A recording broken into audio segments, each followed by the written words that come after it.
Good morning বন্ধুরা, কেমন আছো তোমরা সবাই? আশা করছি অনেক ভালো আছো, সুস্থ আছো এবং খুশি খুশি আছো। আমরাও ভালো আছি, সুস্থ আছি, খুশি খুশি আছি, কম কম খুশি খুশি আছি। যাই হোক, তোমরা সবাই জানো, যারা যারা আমার ভিডিও দেখো অবশ্যই জানো যে আমাদের কি সমস্যার ভিতরে আমরা চলছি। কারণ তার ভিতরেও চেষ্টা করছি ভালো থাকার। আরও অনেকগুলো সমস্যা এর মাঝে হয়ে গেছে আমার সঙ্গে। যাই হোক, তবু চেষ্টা করে চলেছি প্রতিনিয়ত খুশি থাকা, তোমাদের সামনে খুশিটাকে প্রেজেন্ট করা।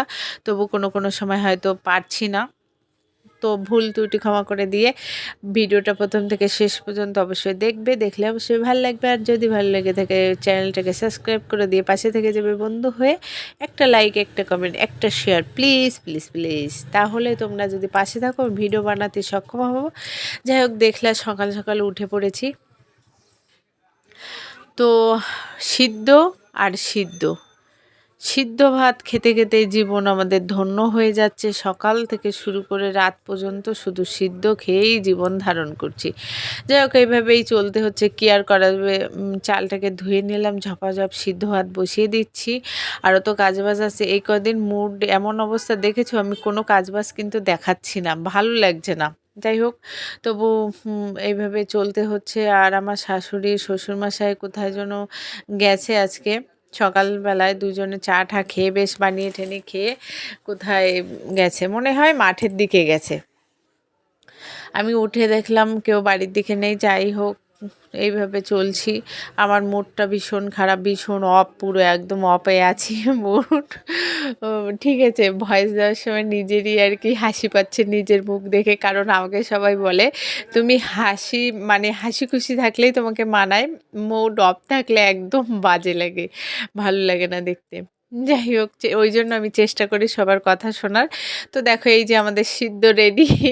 এখন হবে আলু সিদ্ধ, বেগুন সিদ্ধ, লঙ্কা সিদ্ধ, ভাত সিদ্ধ। ঠিক আছে, সিদ্ধ খেয়ে খেয়ে জীবন ধারণ করছি, আর কি করব। তো ছেলে দুটো তো আমার এত কষ্ট পাচ্ছে, এত কষ্ট পাচ্ছে, তো মা তো কি আর করা যাবে। তাই দেখো, ঝপাঝপ করে অনেক রকম সবজি, এখানে কুমড়ো আছে, কলা আছে, বেগুন আছে, আলু আছে, মিষ্টি আলু আছে, সব কিছু দিয়ে এখন একটু ঘি দিয়ে রান্না করার চেষ্টা করব ছেলেদের জন্য। তো আমি ঝপাং করে চলে আসলাম একটু বাইরে, কারণ আজকেও আমি বাইরেরটা দেখি। এখন 8টা বেজে গেছে, কিন্তু তবু দেখছি কেমন যেন মেঘলা মেঘলা। আর আমাদের এইখানটার আকাশটা না, আমাদের উঠোনে সোজাসুজি ঘরের থেকে আর কি ভিডিওটা আমি করি, দারুণ লাগে আমার কাছে। তো তোমাদের সঙ্গে একটু শেয়ার করলাম। আর কি করব, বসে বসে বলে না, নেই কাজ তো খইবাজ। না, একটি কি প্রবাদ আছে বাংলায়। যাই হোক, আমিও সেটাই করছি। তো তোমরা কে কেমন আছো আমাকে কমেন্ট করে অবশ্যই জানিও। আর আমাদের চলছে তো গুরুদশা, আর দশা না পড়লে গুরুদশা পড়ে না। বয়স্ক মানুষরা বলে, অবশ্যই তাদের কথা আমি মানি। ওই জন্যই আমাদের দশা পড়ছে, চারিদিকে নানা রকম সমস্যা হচ্ছে। তো দেখো, এখানে ঘি দিয়ে রান্না করছি, তো এর যে কি অবস্থা, খেতে পারলেই হয়। আমার ছেলে দুটো আবার টমেটোও দিয়েছে, কি আর করব। তো আমি স্নান করে রেডি সেডি হয়ে শুকনো মুখ নিয়ে অগ্নি নম সেবায় করে চলে যাচ্ছি দোকানে। চলে আসলাম দোকানে ঝাপাং করে, এক লাফে চলে আসলাম দোকানে। আর কি করা যাবে, সিসিটিভিটা আমার দিকে তাকিয়ে আছে যে আমি কি করছি কি না করছি, আমাকে দেখছে। তো এইভাবেই জীবন ধারণ করছি সিদ্ধ ভাত খেয়ে খেয়ে। ওই জন্য কালো হয়ে গেছি। ঠিক আছে, কেমন যেন চেহারা। আমি দেখেছি আমার মুড ভালো না থাকলে আমার চেহারাও ভালো লাগে না। যাই হোক, এই ছেলের স্কুলে সরস্বতী পুজো হয়েছিল, তা আমরা তো অঞ্জলি টঞ্জলি কোনো কিছু দেবো না, ওই জন্য যাইনি, ছেলেকেও পাঠাইনি। তো ওকে আজকে স্কুল থেকে দিয়েছে ফ্রায়েড রাইস আর আলুর দম। যাই হোক, একটু অনেক দিন পর একটু ভালো খাবার পেয়ে একটু খুশি টুশি হয়েছে মনে হচ্ছে, মনে মনে। ঠিক আছে, তো ও আবার সবজি খায় না, বেছে বেছে রেখে দিচ্ছে।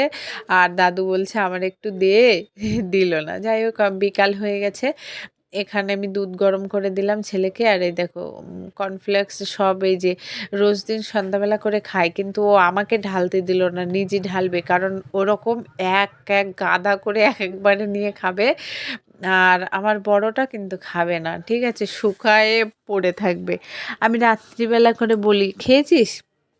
কখন খাবো, মানে ওর সেই জীবনে দুঃখ কষ্ট যায় না। যাই হোক, আমি আবার গুটি গুটি পায়ে চলে আসলাম দোকানে। তো দেখো, ঘরে কাজ 5টা বেজে গেছে, কিন্তু তবু ওরা এখনো কাজ করছে। যার যা কাজ তার কিন্তু সেটা করতেই হয়, কারণ কাজ না করলে কিন্তু কেউ তোমাকে খেতে দেবে না। এখন জামানাটাই ওরকম চলে এসছে। ঠিক আছে, কাজ করো তো ভালো থাকবে।